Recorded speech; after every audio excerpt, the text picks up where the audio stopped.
Bro, আজকে আমি গিয়েছিলাম সিক্রেট রেসিপিতে, which is one of the most premium restaurant in Dhaka. আমি ওদের ফিশ অ্যান্ড চিপসের অনেক বড় ফ্যান। এটি সবার আগে অর্ডার দিলাম।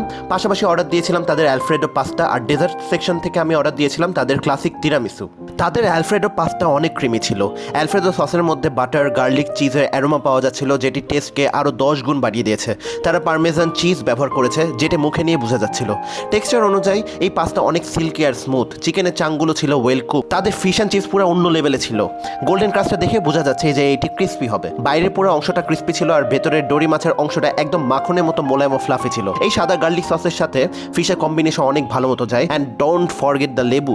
মাছের উপর লেবুর রস ছিটিয়ে দিলে মাছের ফ্লেভারটা আরও বেশি এনহ্যান্স হয়ে যাচ্ছে। Overall it's a satisfying dish. And তাদের ক্লাসিক তিরামিসুর টেস্ট আমি ভাষায় প্রকাশ করতে পারবো না। It was so good and creamy, not too sugary and full of coffee bitterness, but I don't recommend their ice latte. জিনিসটা আমার কাছে ঠিক জমে নাই। Overall it was a decent experience. I will definitely come back again.